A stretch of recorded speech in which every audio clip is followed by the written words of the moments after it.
ರಾಜ್ಯದಲ್ಲಿ ಜೋರಾಗ್ತಾ ಇದೆ ಶನಿ ರಾಜಕೀಯದ ವಿಚಾರ. ಪ್ರಧಾನಿ ನರೇಂದ್ರ ಮೋದಿ ಅವರನ್ನ ಹೀಯಾಳಿಸೋ ಬರದಲ್ಲಿ ಮಾತಿನ ಎಲ್ಲೇ ಮೀರಿದ್ರ ಮಾಜಿ ಸ್ಪೀಕರ್ ರಮೇಶ್ ಕುಮಾರ್ ಅನ್ನೋ ಪ್ರಶ್ನೆ ಉದ್ಭವಿಸ್ತಾ ಇದೆ.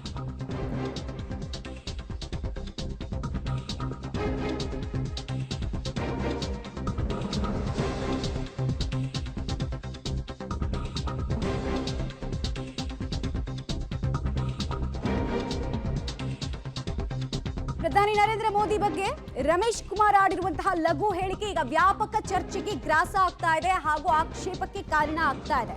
ಈ ದೇಶಕ್ಕೆ ಹಿಡಿದಿರುವಂತಹ ಶನಿ ಅಂದ್ರೆ ಅದು ಮೋದಿ ಅಂತ ವ್ಯಾಖ್ಯಾನಿಸಿದ್ದಾರೆ. ಜೂನ್ 4ಕ್ಕೆ ನಾವು ಕಾಯ್ತಾ ಇದ್ದೀವಿ. ಹೀಗಾಗಿ ಈ ದೇಶಕ್ಕೆ ಹಿಡಿದಿರುವಂತಹ ಶನಿ ಹೋಗ್ಲಿ ಅಂತ ಪ್ರಾರ್ಥಿಸ್ತೇವೆ. ಇಂದಿರಾ ಗಾಂಧಿ ಕೂತಿದ್ದ ಸೀಟ್ ನಲ್ಲಿ ಬಂದು ಕೂತ್ಬಿಟ್ಟಿದೆ ಅಂತ ತಮ್ಮ ಕಾಂಗ್ರೆಸ್ ನಾಯಕಿಯನ್ನ ಇವ್ರ ಜೊತೆ ಕಂಪೇರ್ ಮಾಡಿದ್ದಾರೆ ರಮೇಶ್ ಕುಮಾರ್. ದೇವರಲ್ಲಿ ನಂಬಿಕೆ ಇಟ್ಕೊಂಡು ಜೂನ್ 4ನೇ ತಾರೀಕು ಕಾಯ್ತಾ ಇದ್ದೀವಿ. ದೇಶಕ್ಕೆ ಹಿಡಿದ ಶನಿ ಬಿಡುಗಡೆ ಆಗ್ಲಿನಪ್ಪ ನಮ್ಮಪ್ಪ ಅಂತ. ನೀನ್ ಈ ದೇಶಕ್ಕೆ ಹಿಡಿದ ಶನಿ ಕಣಯ್ಯ.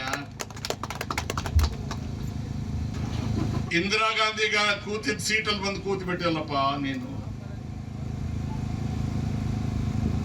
ಎಲ್ಲಪ್ಪ ಇಂದಿರಾ ಗಾಂಧಿ? ಇದ್ಯಾವುದೋ ಒಂದು ಮೂಲೆಯಲ್ಲಿ ಒಂದು ಊರಲ್ಲಿ ಏನನ್ನ ಸಣ್ಣ ಗಲಾಟೆ ಬಂದು ಯಾರಾದ್ರೂ ಹೆಂಗಸರು ಜೋರಮ್ಮ ಎಮ್ಮ ಬಲೆ ಇಂದಿರಾ ಗಾಂಧಿ ಬಂದಿ ಅಂತ ಎಲ್ಲ ಜಾತಿ ಜನಾಂಗದವ್ರಿಗೆ, ಬಡವರಿಗೆ, ವಿಶೇಷವಾಗಿ ಹೆಣ್ಮಕ್ಳಿಗೆ ಒಂದು ಆತ್ಮಸ್ಥೈರ್ಯ ತುಂಬಿದ್ರು.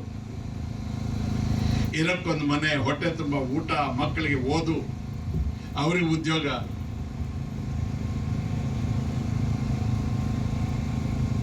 ಅಂತ ಜಾಗಕ್ಕೆ ಅಂತವನ್ ಬಂದು ಕೂತ್ಬಿಟ್ರಪ್ಪ. ಕಾಂಗ್ರೆಸ್ಗೆ ತನ್ನ ನಾಲಿಗೆಯೇ ಶತ್ರು ಆಗ್ತಾ ಇದೆಯಾ ಅನ್ನೋ ಪ್ರಶ್ನೆ ಮತ್ತೆ ಉದ್ಭವಿಸೋ ರೀತಿ ಆಗಿದೆ. ರಮೇಶ್ ಕುಮಾರ್ ಅವರ ಸ್ಟೇಟ್ಮೆಂಟ್ ಒಬ್ಬ ಜನಪ್ರಿಯ ನಾಯಕನ ಬಗ್ಗೆ ಮಾತಾಡಬೇಕಾದ್ರೆ ನಾವು ಏನ್ ಹೇಳ್ತಾ ಇದೀವಿ ಅನ್ನೋ ತುಂಬಾ ಇಂಪಾರ್ಟೆಂಟ್ ಆಗುತ್ತೆ. ಲಾಭಕ್ಕಿಂತ ಹೆಚ್ಚು ನಷ್ಟ ಆಗೋ ಸಾಧ್ಯತೆ ಜಾಸ್ತಿ ಇರುತ್ತೆ.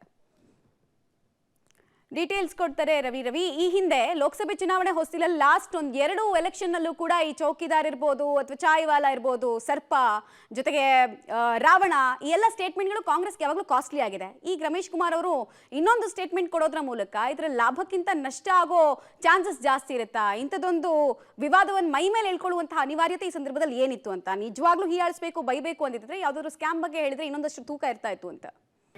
ಖಂಡಿತ ಮಮತಾ, ಏನು ಪ್ರಧಾನಿ ಮೋದಿ ಅವರನ್ನ ಬೈಯುವ ಬರದಲ್ಲಿ ಶನಿ ಅನ್ನುವ ಮೂಲಕ ಮಾಜಿ ಸ್ಪೀಕರ್ ರಮೇಶ್ ಕುಮಾರ್ ಅವರು ವಿವಾದಕ್ಕೆ ಕಾರಣ ಆಗಿರ್ತಕ್ಕಂಥದ್ದು. ಅದರಂತೆ ಕೋಲಾರದ ಏನು ಕಾಂಗ್ರೆಸ್ ಕಾರ್ಯಕರ್ತರ ಸಭೆಯಲ್ಲಿ ಪ್ರಧಾನಿ ಮೋದಿ ಅವರನ್ನ ಶನಿ ಬಂದು ದೇಶದ ಪ್ರಧಾನಿಯಾಗಿ ಕುಳಿತಿದೆ. ಆ ಶನಿಯನ್ನ ಕೆಳಗಿಳಿಸುವ ಕಾಲ ಬಂದಿದೆ. ಅಂದರೆ ಜೂನ್ 4ರಂದು ಆ ಶನಿಯನ್ನ ಕೆಳಗಿಳಿಸ್ತೇವೆ ಅನ್ನೋ ಒಂದು ಮಾತುಗಳನ್ನು ಆಡುವ ಮೂಲಕ ಪ್ರಧಾನಿ ಮೋದಿ ಅವರನ್ನ ಹೀಯಾಳಿಸುವ ಬರದಲ್ಲಿ ಪ್ರಧಾನಿಗೆ ಅಗೌರವವನ್ನು ತೋರಿರುವಂಥ ಸನ್ನಿವೇಶ ಇದಾಗಿರ್ತಕ್ಕಂಥದ್ದು. ಅಂದರೆ ಇದು ಕಾಂಗ್ರೆಸ್ಗೆ ಮಗ್ಗಲು ಮುಳ್ಳಾಗಿ ಪರಿಣಮಿಸಲಿದೆ ಅನ್ನುವಂಥ ಎಲ್ಲ ಲೆಕ್ಕಾಚಾರಗಳು ಈಗಾಗಲೇ ಆರಂಭ ಆಗಿರ್ತಕ್ಕಂಥದ್ದು. ಯಾಕಂದರೆ ಕಳೆದ ಲೋಕಸಭಾ ಚುನಾವಣೆಯಲ್ಲಿ ಪ್ರಧಾನಿ ಮೋದಿ ಅವರನ್ನು ಕಾಂಗ್ರೆಸ್ ನಾಯಕರು ಪರಿಪರಿಯಾಗಿ ಹಲವು ವಿಚಾರಗಳು, ಅಂದರೆ ಚೌಕಿದಾರ್ ಸೇರಿದಂತೆ ಸಾಕಷ್ಟು ವಿಚಾರಗಳನ್ನು ಮುಂದಿಟ್ಕೊಂಡು ಅವರನ್ನು ವೈಯಕ್ತಿಕವಾಗಿ ನಿಂದನೆ ಮಾಡುವಂಥ ಕೆಲಸಕ್ಕೆ ಮುಂದಾಗಿದ್ದರು. ಅದರಂತೆ ಜನರು ತಕ್ಕ ಪಾಠವನ್ನೇ ಕಲಿಸಿದ್ರು.